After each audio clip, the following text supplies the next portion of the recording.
So let's dive in with a call from a theist, Javier. I think Javier has called in before. They have. And he wants to talk about the greater good and the problem of evil. So welcome to the show, Javier.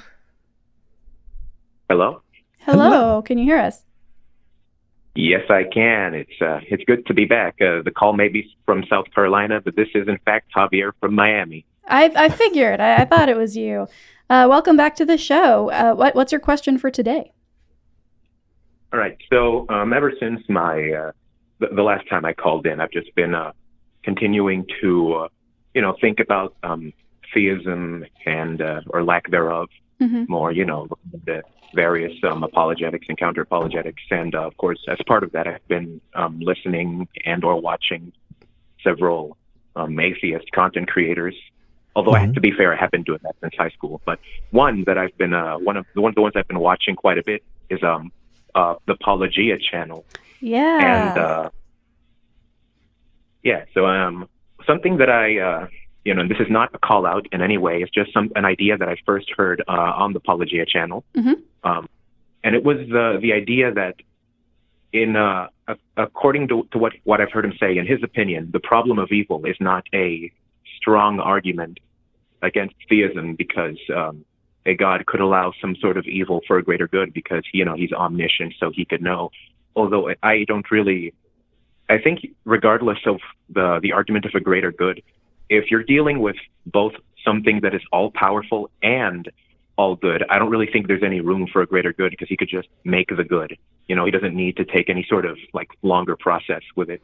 Yeah. Right. There are a couple problems with that. I mean, it's a way to continue the conversation without shutting it down right away with the standard, problem of evil, omniscient, omnipotent, omnipresent, all of these things couldn't exist. And so it does bring the conversation one step further, which is good a lot of the time because, people can tell if you're just kind of memorizing your response, right? And you want to engage. So the problems with that idea, though, that the greater good is justification for suffering is it's kind of just another assertion, right? So you can say, oh, there's a greater good and God knows it. But for the person who you're trying to convince, the assertions are still just kind of hanging there in the air, right? Okay, can you show me this greater good? Can you prove that this greater good exists and this is the way to get to it? Because if you can't do that, then we're kind of at that same impasse that we were at the beginning before the problem of evil came up, which is one of us has made an assertion about a God and the other person has, rejected that assertion. And then, of course, the other one is exactly what you said, which is that the greater good necessitating suffering implies that God does not have the ability to create the greater good without suffering. So, yeah. Does that kind of summarize where you've been coming from? Yeah. The only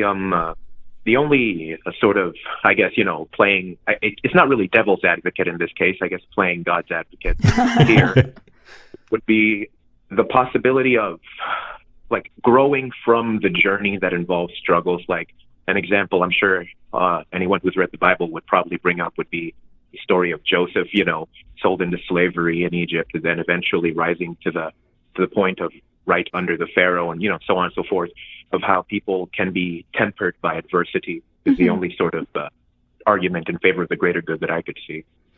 Yeah. And then we have to have that kind of conversation with, okay, well, that would maybe explain suffering to an extent, explain evil to an extent, right?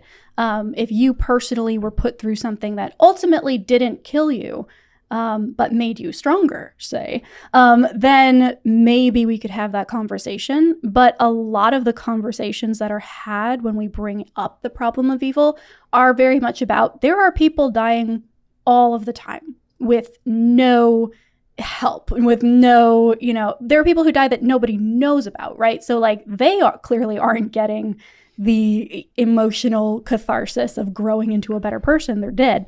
And the people who don't know about them, their lives are unchanged. My life is unchanged from, the number of people who died since this morning. So I think that could be used in certain contexts with certain people. And if it gives you comfort to think about your life like that, like, oh, I'm going through this hard thing, but it's going to make me a better person, that's super cool. I disagree. What do you disagree with? I'm curious. So, well, Javier, did you want to respond to V before I hop in? Sure. Was there anything you wanted to say to V before I hopped in? Oh, I'm sorry. I must have misheard your question. No. Go ahead. No worries. Okay. So, I guess the part that really kills me is, and I know it's not really, what kills me, Javier, is it feels like main character syndrome. It feels like when people assume that they're the main character and everyone else's suffering only exists to make them a better person, it trivializes the lives and the importance of the people who died. And it feels hubristic, you know? And I like the way that I view the problem of evil isn't that all bad or all adversity is evil, or that you couldn't justify any kind of adversity, but that, like V said, it's the stuff that is inexcusable that we got to start with. Because if you can justify the inexcusable stuff, then we can get to the more, you know, trivial, I couldn't find my keys, so I was late to work. And because I was late to work, I wasn't there on 9/11. You know, like, that's very sweet, but that just does not take into account all of the people dying of malnutrition, you know? And so I think that's where the conversation should start. And because I think that's where the conversation should start, it doesn't really vibe with me, this kind of main character idea. Well, I mean, I think it's a good place to start, to be like, okay, let's grant that idea that struggle makes you a better person. Who is being made a better person by? And then, you know, ask a question around like the person who died today on the street, homeless, that nobody knew existed, right? Like, who does that benefit in the long run? Mm-hmm. And how is that being used to better us or society, you know? So I think it's useful to start there as kind of that, again, like not shutting the conversation down right away. Mm-hmm. But very, very quickly, once you start looking at it honestly, I think you get to these places where it really does kind of fall apart. Well, here's a thought. What if it only affects omnibenevolence? What if it only affects the all-loving part? Because I've met plenty of polytheists who've been like, yeah, I don't think that any gods are nice. In fact, you know, there are plenty of people who would say that God is a total asshole. It doesn't disprove their existence. It just doesn't mean that they're a very nice person. I believe that Judaism also doesn't have the omnibenevolent aspect either. It's just certain versions of Christianity because it merged with ancient Greek philosophy about, you know, that Platonistic, there must be something perfect. Oh, that thing must be God. What must that thing be if that thing is God and perfect? And that's how the Triomnies kind of came into being, because it merged as a marketing campaign, which is fascinating. Well, and the fact that it stapled itself onto a culture that viewed their God as someone who, you know, if you misbehaved, is going to put you over your knee and fucking spank you. Right. So that's where a lot of those contradictions come from. Javier, we've been talking back and forth a lot. What are your thoughts listening to all this? My thoughts are there's a lot thrown out there. Well, I guess I'll start by saying I do see the main character syndrome sort of thing, although because there's a lot of people, I guess it's more like MMO player syndrome. Yeah. So I mean, like that's an objection that I would have. You know, like. Why did God decide, you know, one person, this is the person that dies, so someone else becomes better or whatever, you know? Mm-hmm. Like, I just, you know, it's like, what was the word? No, not the word. It was an interview that never mind. That's kind of a different topic. But, yeah, I'm sorry. It's just that, you know, like, you know, a lot of things get brought up and then my brain goes in a couple different directions. Oh, yeah, no, you're fine. Yeah. In the notes, it says that you think that greater good is a decent rebuttal. Do you still think that's the case? I may have misspoke. It's not that I think it is a decent rebuttal, that I think some people view it as a decent rebuttal. Mm-hmm. And I myself, to be honest, I think it has some usefulness, though not a lot of usefulness, simply because if you're still dealing with maximally powerful or all-powerful and omnibenevolent, you gotta, there's no really reason for there to be the suffering unless that suffering is in some way good. But then, who defines good in a non-tautological way? Right, exactly. At that point, it just depends on where your axioms are, and that takes you an entirely different route. I don't know what I imagine is if we're both standing at a playpen and there are toddlers in there, and I'm saying, you know what, I want this kid to have autonomy. I want them to be able to make choices and all of that in the world, and it's important. So I throw some toys in there. Cool, they've got choices, and then I throw some tools, like some power tools in there, and you go, Eric, what? Like, the kid's gonna hurt him. Why do they need a power drill? Well, I need them to make choices. You go, oh, I mean, this is some weird shit, but okay. And then I throw a loaded gun in there. There are limitations on what we can do. And I think that if there was a all good God, then why can't a skinned knee be the worst that happens? Why childhood leukemia? Why parasites that dig into your eyeballs? Why, this unbelievably horrific suffering?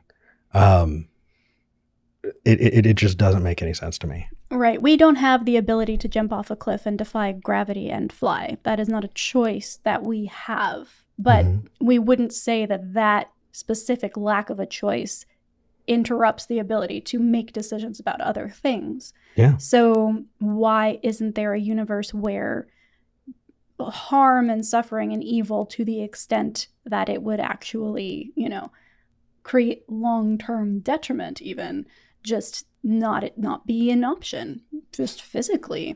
So yeah, this is getting on for a while, and I want to make sure that Javier has time to wrap up his thoughts as well. But yeah, we could go on and on just talking about the different ways to break this one down. Javier, any last thoughts?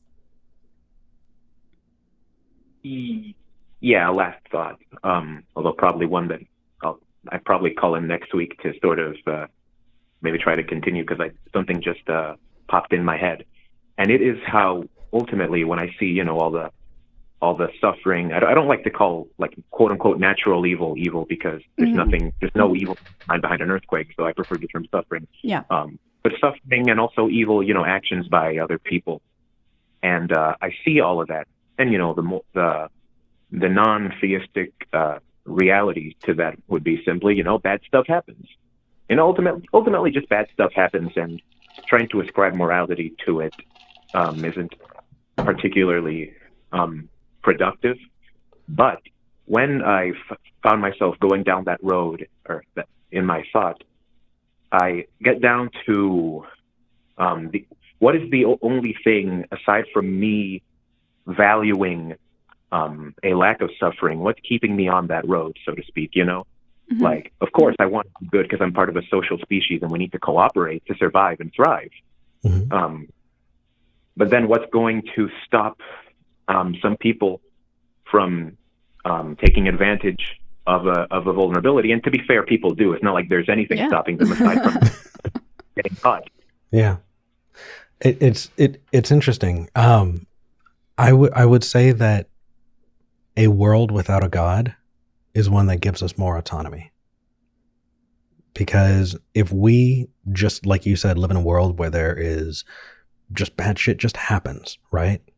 Then if that's the case, we're not going to be personally offended and pointing fingers at each other when a tornado blows through. But when we look at each other and go, we're going to work together as a community to help each other, to survive this together and to build something greater, then I don't know, I feel like there's a greater pride and achievement that way. And it also, I don't know, helps me let go of sadness when things happen, if I know that bad shit just happens, like this idea of, how come there's not enough, how come people don't suffer for the bad things that they do? A lot of people live until their golden years and die in their beds after committing horrendous atrocities. Where's the justice? And yeah, just seeing it as bad stuff just happens means that you don't need to look for cosmic justice. Well, I think we bring to this conversation, no matter where we're coming from, this idea of should and how the world ought to be. And well, if I think that thriving is what we ought to strive for, what's to stop another group from saying, no, I think that suffering is what we should be striving for? And the truth is, there is nothing stopping that from happening. And that's just kind of how things are. And we can build metrics and say, okay, well, if we value things like longevity, if we value things like, mental health and, access to food and all of these things, here's what we can do. And here are the societies and the structures and organizational communities that we've built that make that better.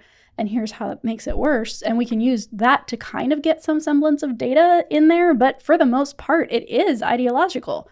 And there are going to be people who have different ideologies. And that's the reason we have what we have today. Like, I don't understand how people are like, well, how could we have what we have today without like a basis of morality? And I'm like, do you see what's going on today? We don't. Like, if anything is going to explain what we're seeing today from a purely like, I see this, why is this, what's the most likely explanation? It is that it's subjective and ideology based. And I'm going on a tangent now. No, it's okay. We need to move on to the next call. But Javier, thank you so much for calling in. And definitely do call back. I know this was a lot of different things being thrown at once. So if you, hone in on something and want to discuss it further, feel free to call back. All righty. Thanks for listening to my rambling. Have a nice day. You too. We could say the same. All right. Yeah. I don't know. We threw out a whole bunch of tidbits that are really fun places to go on, down a rabbit trail and discover and learn and explore. And I think that's really important. I think we did good.